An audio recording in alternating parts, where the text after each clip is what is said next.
I ended up having some housing issues last year, and I've known Danielle for like probably 18 years and been involved with the School for Designing Society, which has lots of activist people.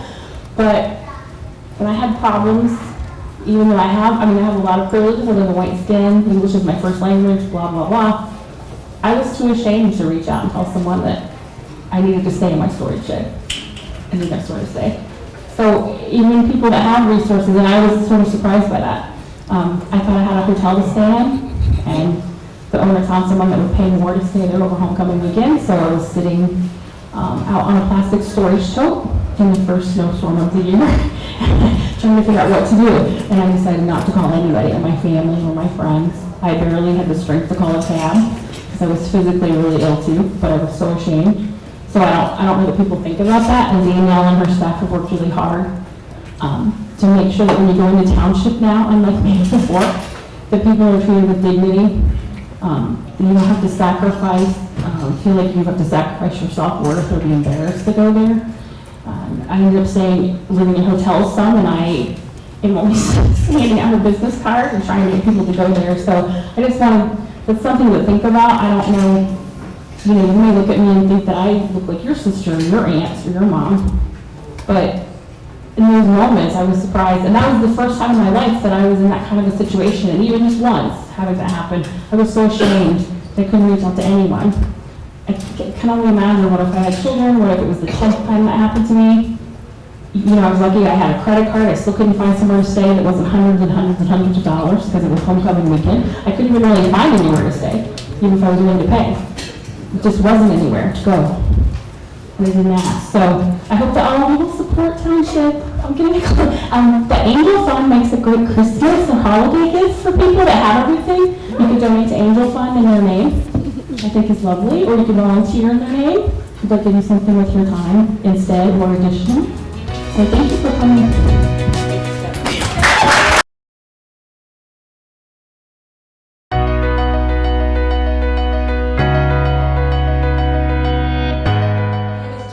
I'm a senior at the University of Illinois, majoring in urban planning with a concentration in social justice.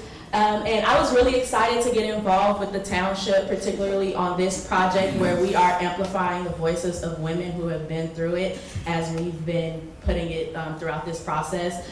And the reason that I wanted to get involved is because I'm always thinking about how can I use my privilege to sow justice in the communities that I'm taking up space in, particularly as a student at the University of Illinois.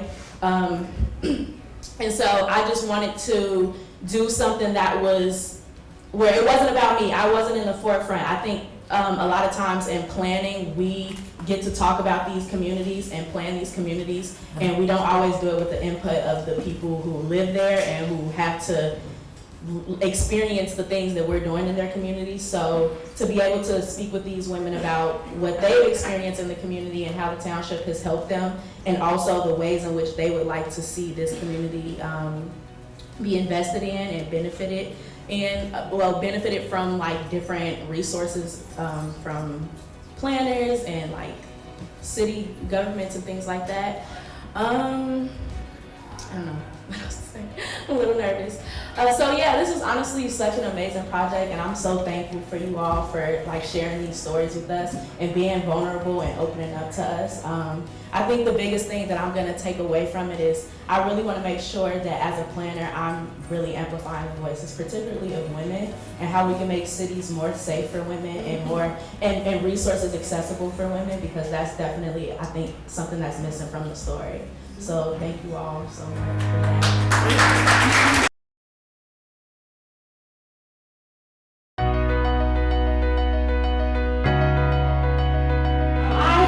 With Township since the beginning of the year, and like I always say, it's one of the best jobs that I've ever had in my life. It really has grounded me into such a different person. I've always wanted to do community work, and I've always kind of just done it just because that's who I am. but this was something that was more concentrated and I could immediately feel the effects of the work that I did. And so it makes you hungry to want to continue to do more, and that's where me going to school kind of came into play. And as somebody who was raised by a single mom that had 5 kids that struggled a lot growing up, you know, I'm able to connect to a lot of different people because at some point we might have dealt with some of the same sorts of things. So I try to make people feel as comfortable and confident in who they are and meet them wherever they are. And I think sometimes we forget that as meeting people where they are. We want them to be at a specific point and we're trying to rush them there, but sometimes you have to get to where they are and help kind of pull them out of that. And so that's kind of some of the work that I like to do, is making sure that I just meet people exactly where they are. So I'm gonna do a couple of poems. A lot of the work that I do as far as poetry, it kind of reflects a little bit of the community that I come from and some of the things that, you know, people go through in that community. So this first one is called Powerful. Here I am, standing before you, broken down, beaten up, but a survivor in so many ways. They say the most broken souls try to heal the world. Here I stand trying to heal my broken boys and girls. Standing here, unfurled, arms stretched out wide, heart open, bursting at the seams on how much it is ready to love on you.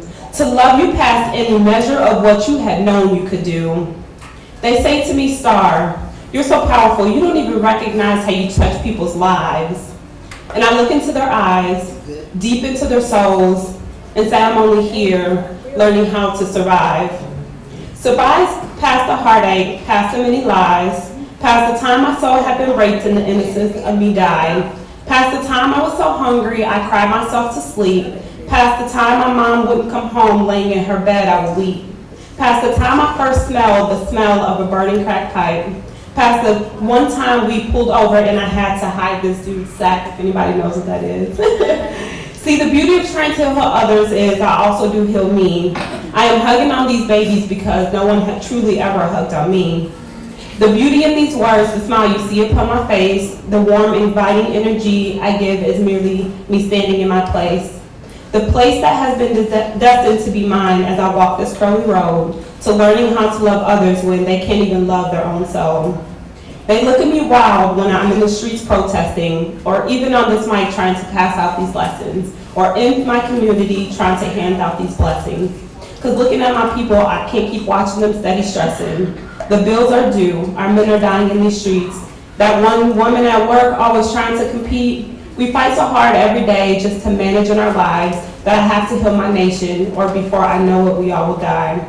I can't watch my people not make it past the shitty pain, that sometimes I pray that my life hasn't been in vain. I'm trying to be the best me I can while learning to love you, because I find strength in that when to love me is a struggle to do. Thank you.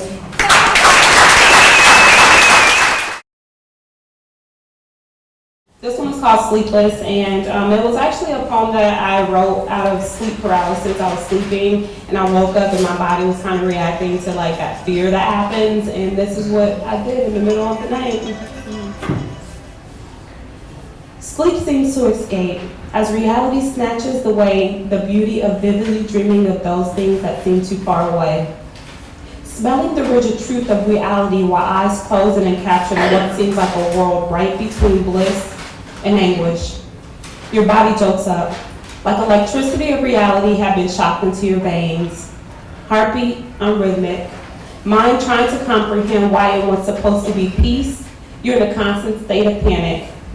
Tingling sensation of doubt shoots through from your elbows down to your hands while you're trying to grasp why you can't touch or feel joy. You try to stand, but your knees become weak with the pressure of life really hitting you hard. You realize that your people are dying. Bodies laid out on the street and there is nothing you can do about it. My black men are fighting to stay alive while simultaneously fighting to die. Gunplay in the streets where our kids play, right where the body of those babies lay. But see, this physical response I'm having to an emotional pain is mostly because I can't stop my people from being slain. There was nothing I wouldn't do for the black man and black family, but I'm broken into pieces because I can't even save myself. This heart pain, body shakes is slowly killing my kind heart and making me cold. Cold to those that pretend they love us, but build a system to keep us suppressed. My body can't stop reacting because I am stressed. Thank you. I do have happy thoughts sometimes, but that's the way it is, the reality of life.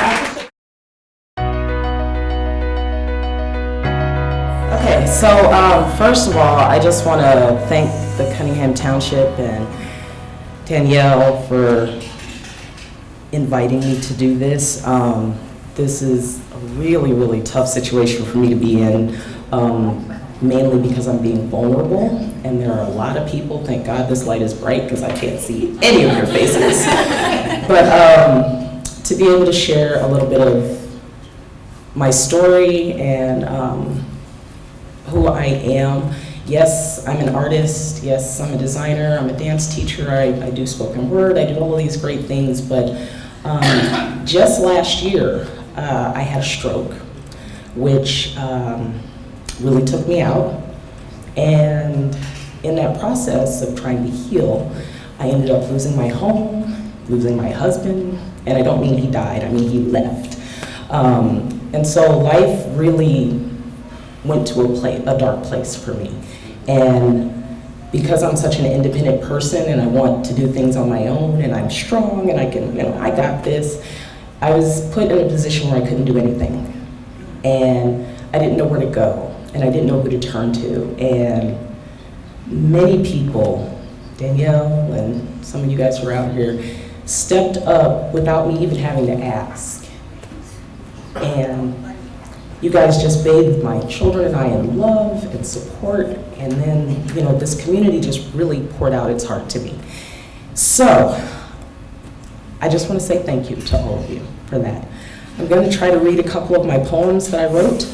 As Danielle said, I am a part of the Seed Poetry Group, run by Jim O'Brien. I don't know if any of you guys know him. Yes. Awesome dude. He asked me, along with many others, I'm literally at the bottom of the totem pole, but I was humbled enough to be asked to be a part of this book. It's called Crows on the Line. It's on Amazon right now. I just found out that it's going to be carried at Jane Addams bookstore here in Champaign, so go check it out. Yes, is it the library? Is it at the library too? Yeah. Oh, and it's at the library, so yes, please buy a copy. Yes, please buy a copy. But so yeah, I'm not going to read any of the poems from that, but these are all, the poems I'm going to read are ones of kind of like a revolution for me, an evolution for me of coming from a very dark place and then just being resilient as all of these lovely women are who I share the stage with, so I hope you enjoy. This first one is very, very short, and I do mean very, very short. The worst thing you can do for a woman is give her a chance to think. Thank you. This one is called Spirit. Uplifting soul, magnified by 1,000 swords, hitting you in the chest as if you cursed the very ground they tread upon. My soul is tired, but yet it's hungry. Starving for a revelation of time that makes all things better. Lost control of mind, not connected with itself. I wind down the echoes to hear its refrain. Pieces of me make sense, but others do not. Placed ever so carefully in a box, wrapped with pretty string. I hate it. The vibe sickens me, and now we placate to the rhythms of logic and the music of lost souls, dancing around tiny umbrellas, crying in the rain, and my spirit is gone. It's left me in the dust along with everything else going on. It said it was also tired of the echoes. So I sit here in this room all alone, listening to my spirit. So this next one is actually talks about a problem that we have in our community and a problem that I think many of us have suffered from. This one's entitled Homelessness. This is the face of homelessness. It's not what you were expecting, huh? Maybe I should mess up my hair for you a little bit, or perhaps let me miss a few showers and smell to high heaven, so you can hold your nose in disgust and walk past me. While I beg for a few coins to get me by today. Would that be better? Would that make you pay attention to me? Or better yet, will that sympathy cause you to take stock and help me out of this life that I found myself in? We all know the answer to that question is no.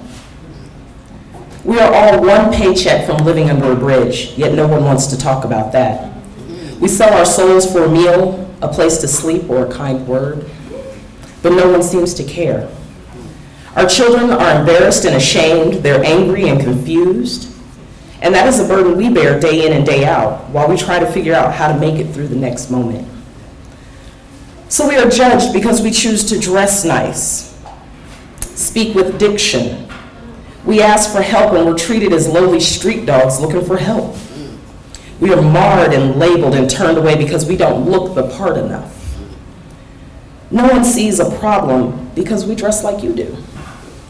Never mind that we hit every thrift store or free store so we can look like you. Just so we feel like we have just a little bit of dignity. And you say there's no homeless problem. This is my story, a novel that is yet to be written in full. Yet you don't want to hear about it. And you turn your nose up at that fact. Daily you walk by a human not knowing if they have no home, no food, children to support, mouths to feed, souls to nourish. You can't see past your Starbucks coffee excursions or your Macy's bags. Never forget yourself is just one paycheck away from switching places with me. The only difference is opportunity. I know if it were you in my situation, you'd be looking for compassion, understanding, and love as well. But the question is, will you find it in a world filled with homelessness? I want you to think on it.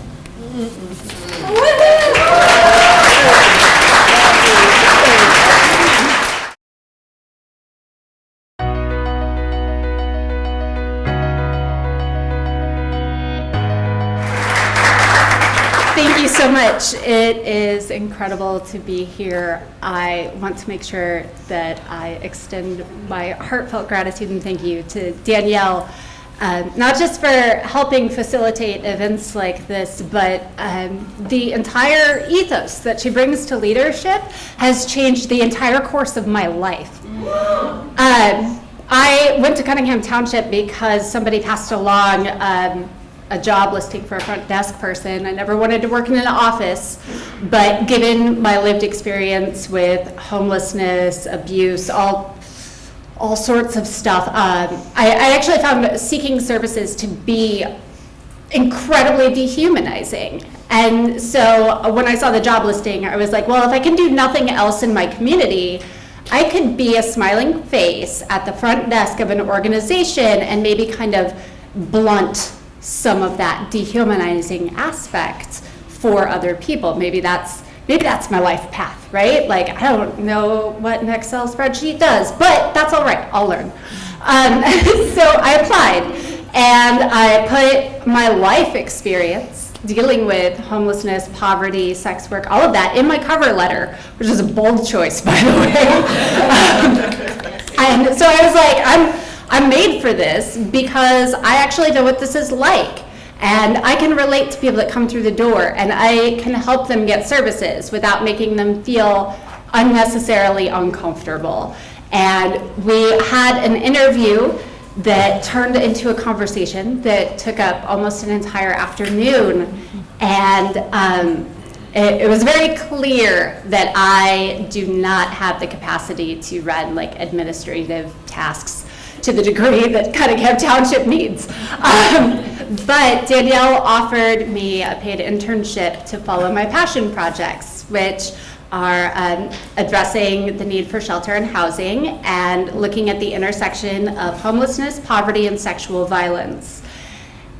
Her trust in me as somebody who didn't have a long list of degrees, her believing in my experience, her believing that that made me an authority on this subject, it changed my world, because previously nobody had recognized that outside of like community spaces or activist spaces or online within my own community.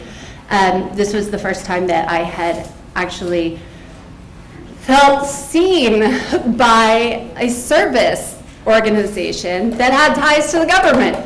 That was incredible, and that's all Danielle's fault. So thank you so much for that. So Cunningham Township helped me get to a conference in Washington, D.C. this summer. I also received assistance from the Sex Workers Outreach Project, which is a sex worker-led organization. I got a scholarship to attend. The Woodhull Freedom Foundation is a human rights organization.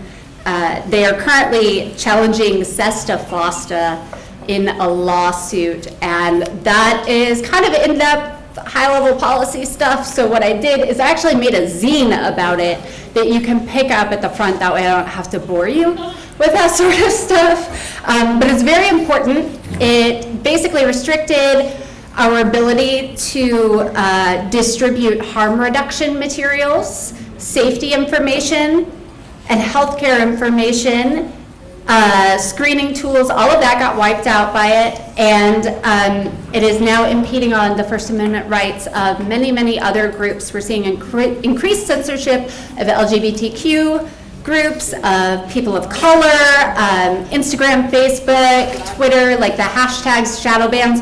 All of that is related to FOSTA. A lot of people don't know that, so make sure you check out that zine. So the Woodhull Freedom Foundation got together with the Sex Workers Outreach Project to create a Justice and Change Institute that was available only to current and former sex workers. I am a former sex worker. I self-identify as a former underage survival sex worker. I prefer that language over child sex trafficking victim because I believe that obfuscates the roots of trafficking, which is poverty. So they, Sex Worker Outreach Project, they have lots of local projects. Like there's, the closest one I think is in Chicago. They also have another organization called Swap Behind Bars. I highly suggest that you look into that. Right now you can actually send Christmas cards to incarcerated workers. They have wish lists for books that workers have requested. So definitely check out Sex Workers Outreach Project Behind Bars. But why did Woodhull have this conference in connection with them?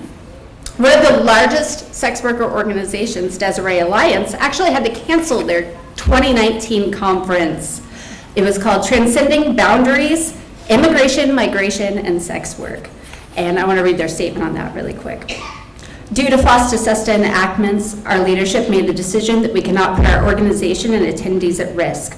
We hope you understand our grave concerns and continue to resist every law that exists to harm sex workers. Keep fighting. So they were afraid that they were going to have ICE raids at their conference in Las Vegas, and so they had to shut it down. So Woodhull and SWAP got together to make this special institute. It dealt heavily with legislation like decriminalization, SESTA FOSTA, other laws that are designed to impact sex workers. They're also the same sort of laws that target people of color, like loitering laws, laws like condoms as evidence of prostitution. This is a very, very big deal in terms of harm reduction and safety. If you can be incarcerated for carrying condoms, that's really dangerous, and that happens in America. These laws disproportionately also affect trans sex workers as well. There were a lot of really interesting ideas that were discussed at this institute, including using sex education as a tool of criminal justice reform, basically teaching things like consent, bodily autonomy, and self-worth in the classroom as part of that That's a revolutionary way to address a lot of these issues. So there was a lot going on, but there's something I want to focus on. Something unexpected happened. There was a disruption at the Institute. They had their plenary, they had a day of the stuff about legislation, and at the closing plenary, I noticed there was an argument happening in the space between a couple of groups of workers, and I hadn't really paid too much attention to that because I had just been coming out of some other space. But what had happened is a group of Black trans sex workers had come in and they told the organizers, this is overpriced. The people who need to be here from our community cannot get in here. You have one Black trans sex worker on your panel. Do you think that that can adequately reflect the experiences of the most vulnerable members of your community?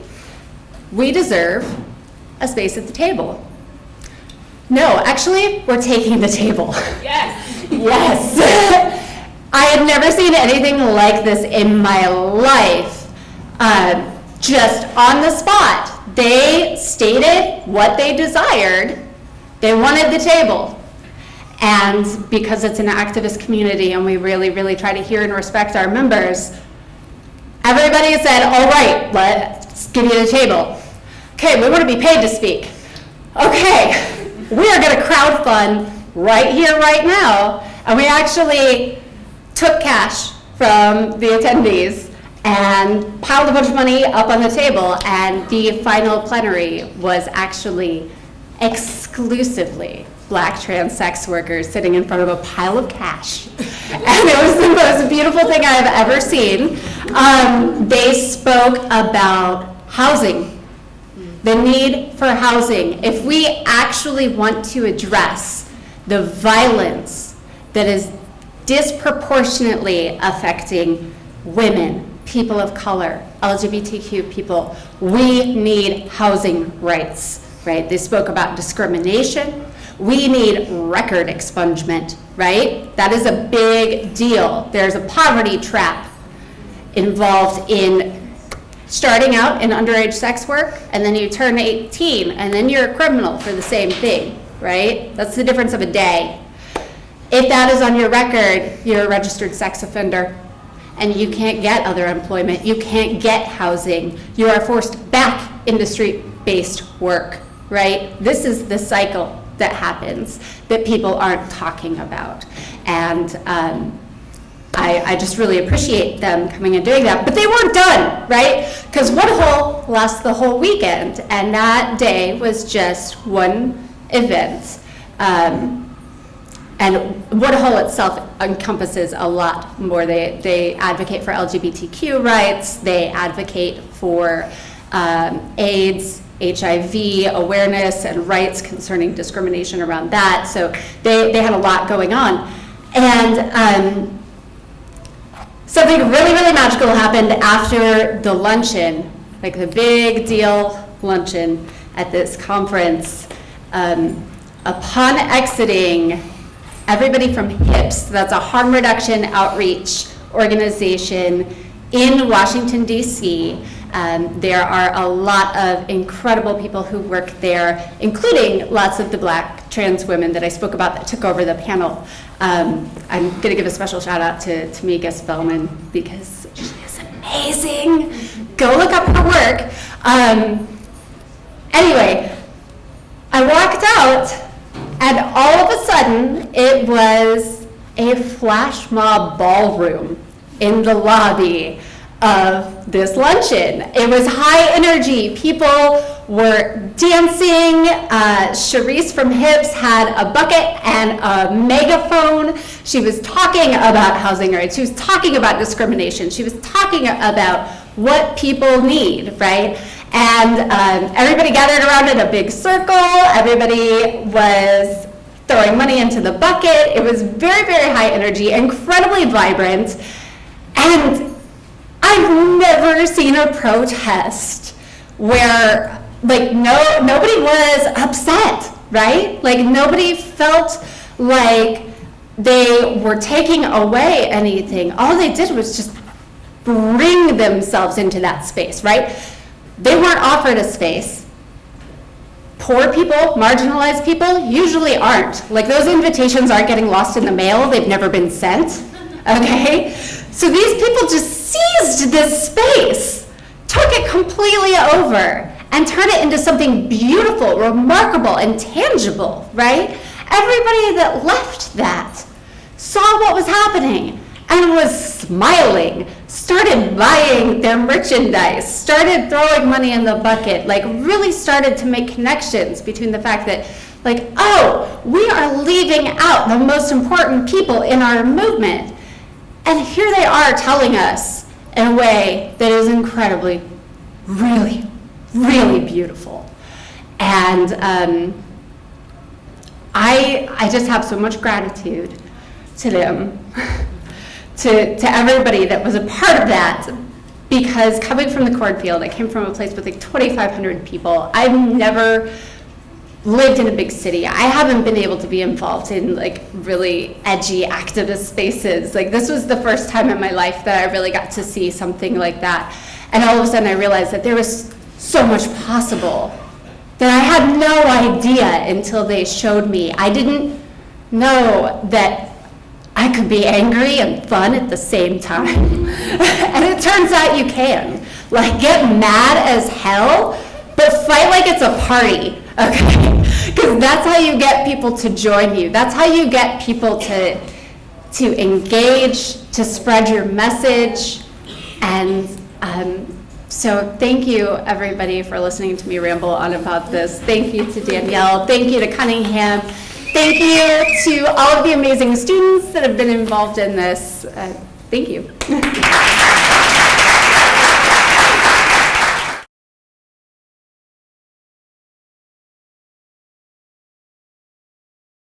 My name is Andrew. I'm one of Ken's students in his community development course. So this course is very powerful because, as you know, we live in troubling times where we actually face cities where there's large cases of segregation.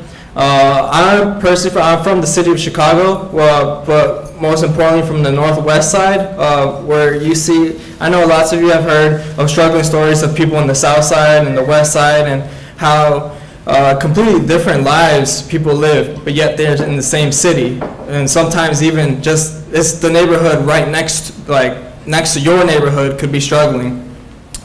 So when I came into the University of Illinois, I was introduced to Urbana-Champaign as an affluent, growing city.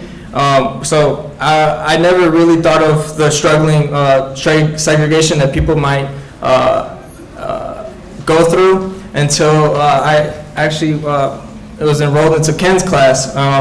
So personally, here in Champaign, I live on Campus Town by 5th and Springfield, and I personally have seen lots of opportunities arise through the little area that I stay at. But little did I know that a few blocks up north, there is a struggling community called North End, which I was fortunate enough to meet community members that have been facing lack of opportunities in their lifetime, that have led them to a path of extreme cases of violence and crimes, and that has actually put them into incarcerated settings. And from this moment, I realized that their stories are more powerful than some of the ones that we actually hear on the news or just in our everyday daily lives.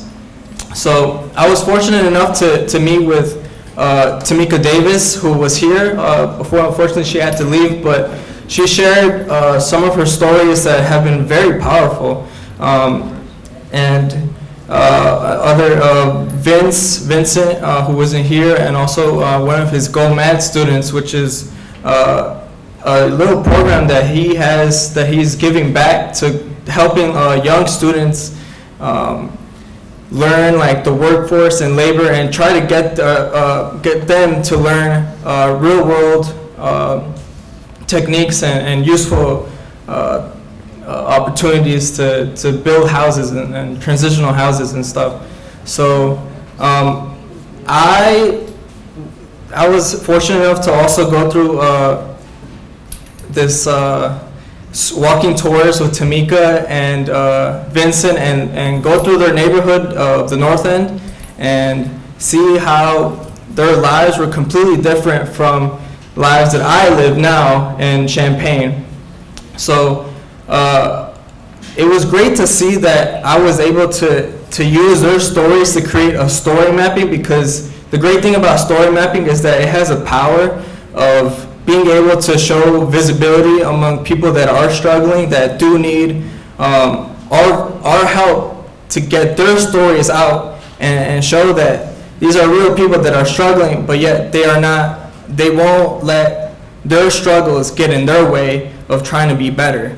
What I learned from Tamika is that she was sitting in the cell from doing her time for her actions. She realized that wasn't the end of her path. She was going to try to be better and do better for herself and her children, to try to reconnect when she did come back into Champaign.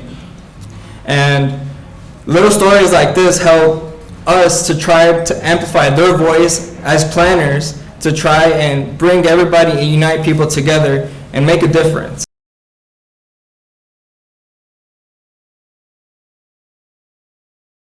My name is Pio Ibrahim. I'm from Lebanon.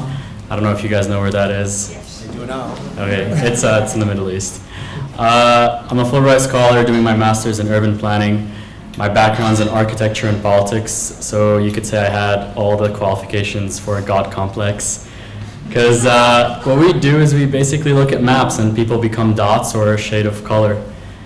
And thanks to Ken and other professors here, I got to learn that you can take a different perspective to how God looks at things, and you can just walk among people and get to know them, get to know their stories.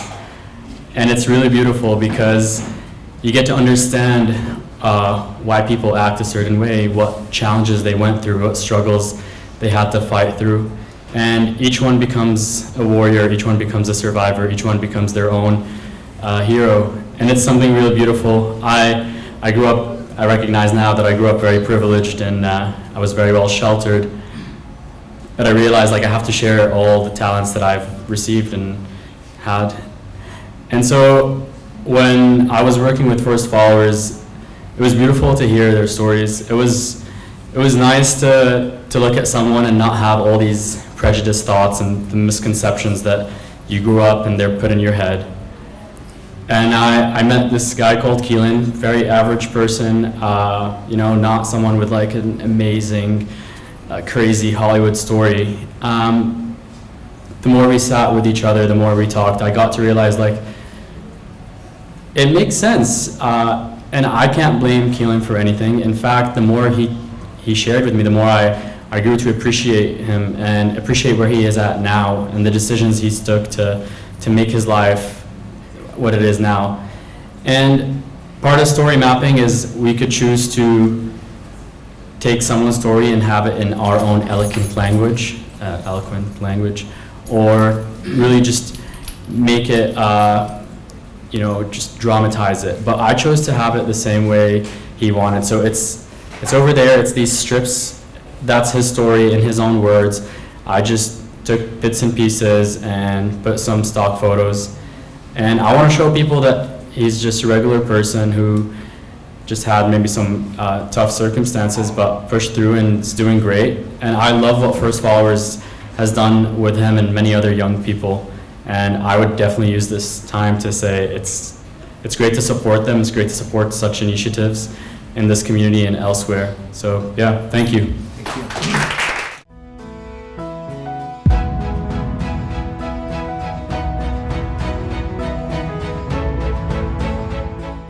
Yes, I'm Vincent Andujo. I'm currently the Workforce Development Supervisor at First Followers and work with the Go Make a Difference group. And this is the house I grew up in at 606 East Vine through my teenage years, probably, from probably 12 on up to 17, 18 years old. In this neighborhood, here. Had a lot of friends that stayed, right across the street and up the block, and just we had a lot of children in the neighborhood. We just grew up together. It was just you'd find us, throwing the football here in the street or right over in the church yard there. We set up a football field and play football or anything to stay active. We were really close knit group coming up on this block. The opportunities I had here, this was a comfortable space for my family and I during those years. We kind of bounced around a lot earlier in our lives between my parents, but my mother and my stepfather, we secured this place here, renting it for about 5 or 6 years. So when it comes to my childhood, this is the place that my siblings and I just really remember because we stayed here the most, 6 years, the longest stretch we stayed together in one place. So all of our Christmas memories and holidays and summers and through that span are fond memories to us. So I think for me, I was allowed not only from having a comfortable space in my community and on my street, but it allowed for me to be able to concentrate on some of the things that my mother and my father were, placing upon me to do, and that was to go to school, get my education. I played sports, basketball through high school and in college, but I think this space here allowed for me to be able to concentrate on the positive things that were in front of my life, that were in front of me at that time in my life. My church home was right around the corner, which is St. Luke's CME Church, and so we, on any given Sunday morning, we'd get out and walk just right around the corner to our church home. So we'd always make a joke about my mother.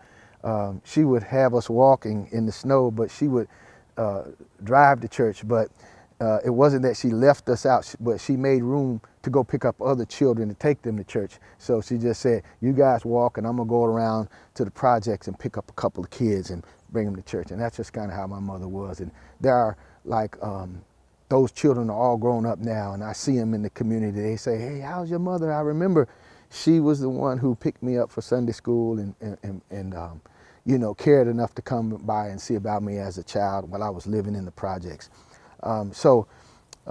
Again, this very fond memories here at 606 East Vine. You see that window, is the front room that my brother and I shared while we were living here. There used to be a fence right along the front of this house that no longer exists, but it just kind of went around the house, and there were some bushes here that kind of were in front of this front window and kind of hid that second porch over there, which was my mother's bedroom and stepfather's bedroom on that wing. But in the front here, you see the living room area, and again, it was just a safe space for me growing up, and I can really now look back on it and be very, I'm appreciative of those years right here in that space, because it gave me stability and allowed for me to be able to go through middle school and high school and just in a comfortable space. Great. Yeah. So, Vince, I'm not sure how long you've been since you got back, but you want to share some thoughts about how this neighborhood has changed since the time that you were coming up? Yes,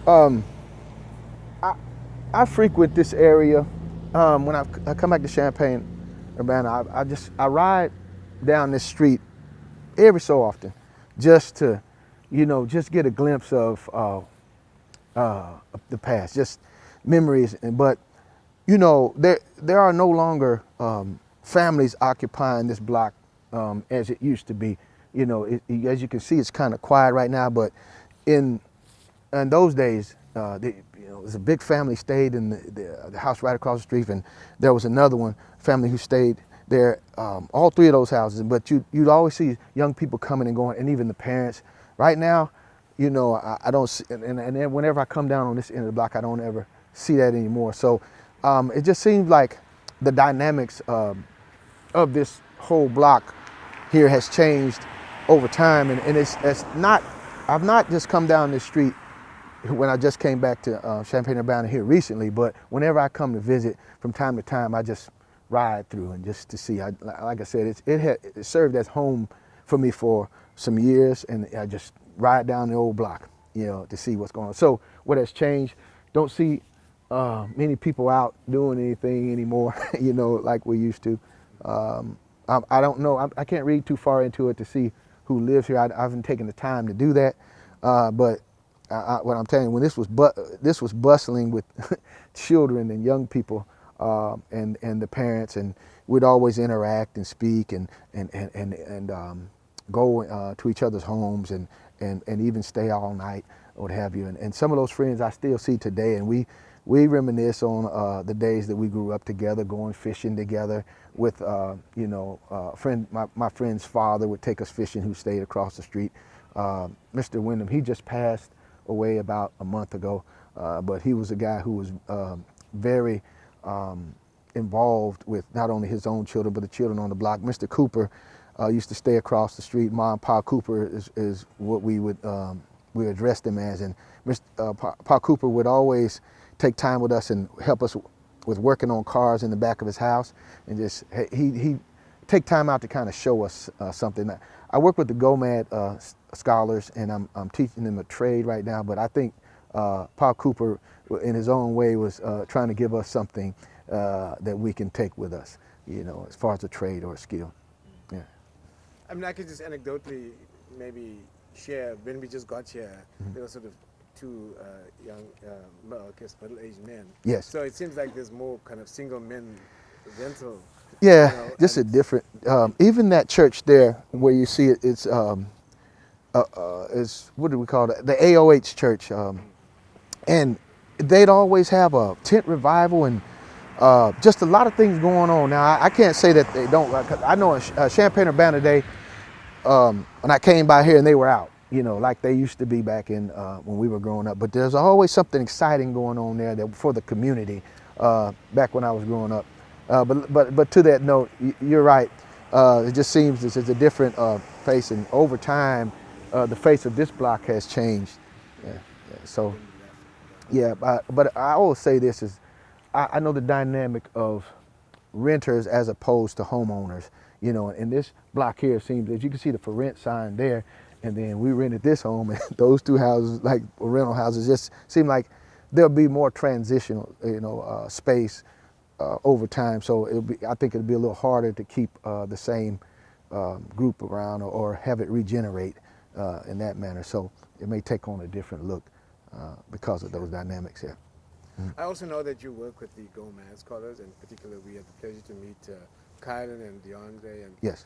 You mentioned about role models, the elder role models, and I think that's what the GOMAD program is seeking yourself, to act as mentors and role models for young men. Yeah. Right, at that stage of their lives. Yes. Coming back and getting reconnected here in Champaign-Urbana, I saw that seemed to be a missing piece because I told you about Mr. Wyndham across the street and Mr. Cooper down across the street, but I had a guy named Charles Evans, CC. He spent a lot of years at the Boys and Girls Club, but he's a mentor to mine. Willie T. Somerville was another mentor of mine. He made sure I got to college, saw me through college.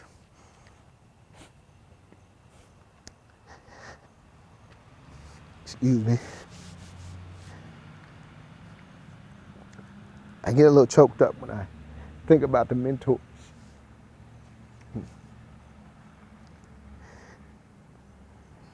They gave me so much. They helped me out. So coming back and seeing the struggle of the young people,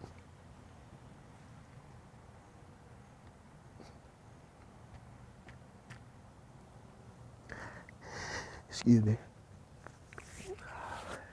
it just made me want to just dig in and give up myself, because that is what was afforded to me. So I see a bigger struggle today, gun violence, and quite a bit of the GOMAD scholars they don't even have a GED or a high school diploma. So I felt a little overwhelmed at first, and I said, this is a big task to take on young guys who are less fortunate than I growing up. But given all that has been afforded to me, giving back seemed to be the right thing to do. So Go Mad Scholars are dear to my heart. I see a bright future for them, and they're starting to see it for themselves. So I can say that in a short period of time that I've been involved, and it's been the most rewarding work that I've been involved in a while. So I'm thankful to be able to give back. So the space, coming back into this space today, brings me back not only to my home and my upbringing, but to say I've been blessed to be able to have a community to grow up in that allowed for me to be able to learn a trade, go get a bachelor's degree, master's degree, work toward a doctorate degree from a single parent home with 6 siblings, 5 siblings, 6 of us all together. But I think the missing key is I grew up in a household full of love. I mean, loving mother. My father and mother weren't together, but even in my father's household, loving household. I can't say to what degree love that the young people experience, but they come into, or we come into their space, and they have heavy hearts and burdens and challenges. It doesn't seem like the community is loving on them the way that the community loved on me and my siblings. So that may be, I think, the thing that I came back and I saw that was different. I mean, I can go on and on about those who had their hands on me as a young person to help me propel. So as I go through the community today and I see some of the ones who helped me in school, helped me at church, helped me in the community, and just tell them what I'm doing today.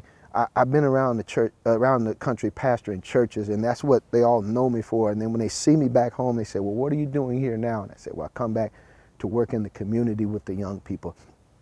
So they are just as proud of me. You know, they just didn't want to think I was coming back home and just kind of gave up on anything that I was doing and just kind of laying down. But I saw that my community was in ruin. The community I grew up in was in ruins. The gun violence had gotten out of hand, and it still is.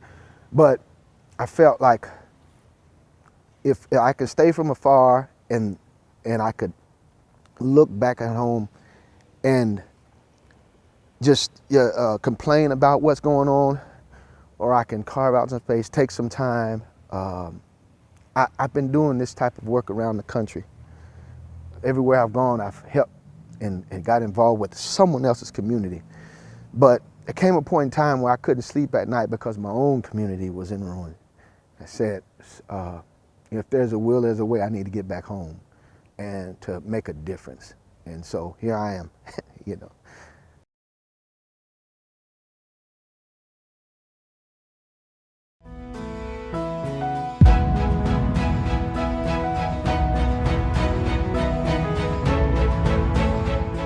Well, first of all, my name is Tamika Davis.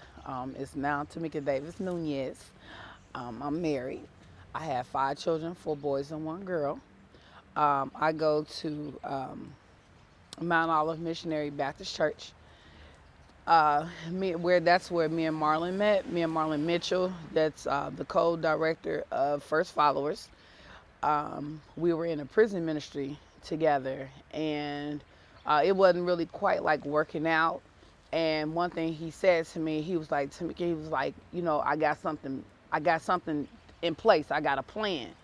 I said, okay. And he was like, well, can I come back and get you? And I said, yeah, come back and get me. I'm gonna be waiting on you, right? So he was doing like all this stuff. I kind of followed him a little bit close so far as the no more jails and different things like that. I watched the movement on that.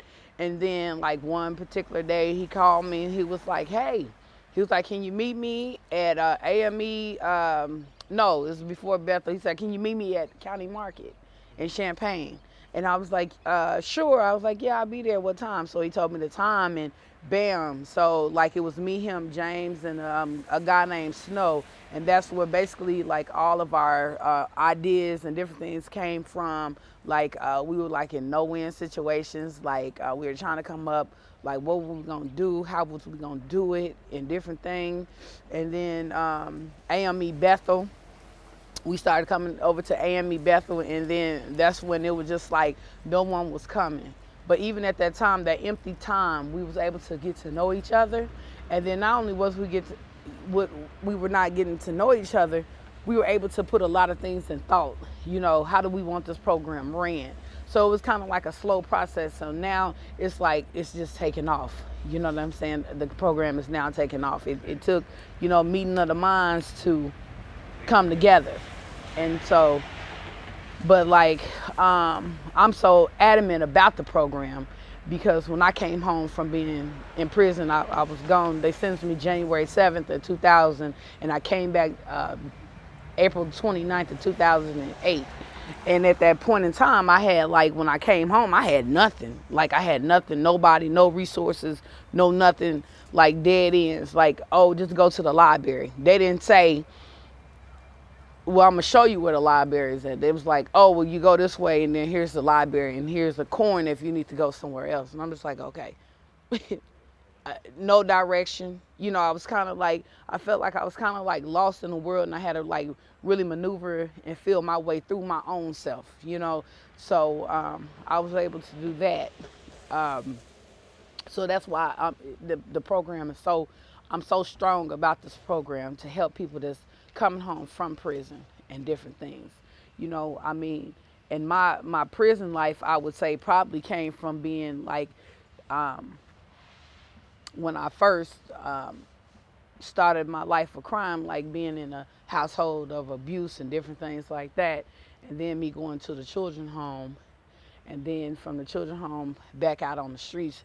And then like when I did once again, like first time experience was, you know, when I came home from the children's home, nobody showed me anything. So I was able to like get out here, and I really had to, you know what I'm saying, touch my way through life.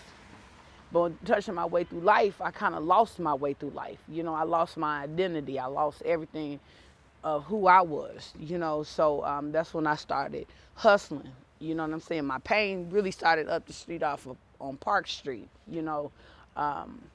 My escape as a kid was going to the Girls and Boys Club. You know, I used to go there. It was a guy named Jackie and Cece, and I was a hot mess, you know. But one thing about it is, you know, they gave me a chance after chance. Like, even if you did anything wrong, they might suspend you for a couple of days, and then you back. And, you know, it was so much, like, even if you could, they wouldn't even, like, if your mom wouldn't go to a parent-teacher conference, they were there. You know what I'm saying? So it was a few people that were here for us. We just didn't know how to accept the help. You know what I'm saying? There was so much that they could do, you know. But that's when I was younger. But like when I turned 17, when I came home from the children's home, and I never forget, I ended up, was walking, they call it, for us, it's the 4th Street store. But, you know, in our neighborhood, we call it the nigga store, right? Because that's where like a lot of blacks go. You know, you never, ever, hardly ever seen a white person going to this little corner store down there. And so I was on my way there, and I seen my cousin Gina, and she was like, hey. I was like, what's up? And she was like, you know, so she told me she lived in the Manors. It was some projects. So I was hanging out there, but, you know, I lived with my grandmother, and she was old, you know. And so it was these 2 buildings that she lived in, like right around the corner from what they call Bradley Park, but it's called 914. And it was this guy that lived upstairs. He used to watch me out the window. Weird, but he did, you know. And when he watched me out the window, he used to be like, well, what do you be doing over there? I was like, oh, nothing. He was like, do you hustle? I was like, no. do you want to? I'm like, yeah. So I started making money by hustling, right? So that was like the beginning of me making money. And then, it wasn't nothing too big for me because back then I'm only trying to buy tennis shoes, blue jeans, like anything that was coming out. I never forget my grandmother, I went to her and I told her I wanted some Scottie Pippins. And they was black. Oh man, them shoes, man, it was white, red, and black. I'm like, man, I got to have these shoes, right? And man, that's what made me really got my hustle on, you know what I'm saying? Because it's something that I really, really wanted. And so I got out and I got them shoes and I got Jabot jeans and, I hooked up with a guy from Chicago. So, I'm like, I'm out here. I'm thinking I'm doing something. I was having kids and not really taking care of my kids, like dropping them off on my mama, just for me to like be in the streets, And I ended up moving what they call, they got the project, they building a facility now over off of Market Street. It was two apartment buildings called the Green Apartments. One set on one side and one set on the other side, right? So basically one side was like where the hustlers would hustle at. And then on the other side, it was kind of weird, like that's where the crackheads lived at, right? So like, I started hustling and I was like hustling then, you know what I'm saying? I wasn't hustling small time anymore. I had got like pretty big, pretty fast, moving too fast, not paying attention, and right along with the guy upstairs, that was calling me from the window, that was my co-defendant, right? So we, he got out here and I started hustling and just, just meeting different people and like not loving myself, not really paying attention to my children and different things like that. I had a lot of suicide attempts and different things like that. Like my life just was not, I was unhappy with myself. I just was in like I don't know. It was almost as if I felt like I was either in a movie or a book, and my life is moving, but I'm not, so that's what I kind of was feeling like. I was lost out here. I had no identity. I just was no, I felt like nobody loved me but my grandmother, you know what I'm saying? And yeah, so that's what it was for me. Okay. So hopefully we'll, when you're able, you'll walk or tour with you those spaces. I wonder, again, if you could help us think through, as a young mother, both the spaces you mentioned, and then what were the spaces in the neighborhood that helped you kind of reconnect or in the re-entry project? Reconnect? Yeah. So you mentioned there were these spaces that you were coming up, and so once you got back, could you also talk us through how you reconnected or did it with those spaces? Well, like with the Girls and Boys Club? Yeah. Well, as a young mother coming back, Oh, from the children's home? Well, once you were incarcerated, or you mentioned the idea of re-entry as reconnecting with those spaces. Oh, okay, reconnecting with those spaces. You want me to answer it now? Yeah, if you can, just talk to us. Yeah. A little bit about what were the spaces that you found useful and there were opportunities? There was no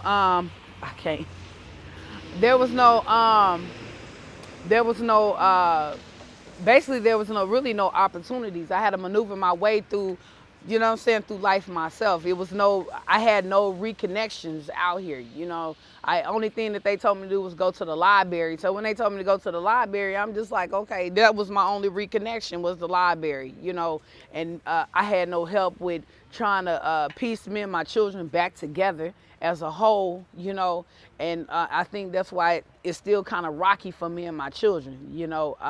I try to talk to them. I try to, show them that it is a different way of life and you can come back. Just because your back get on the ground don't mean you can't roll over and then push yourself up.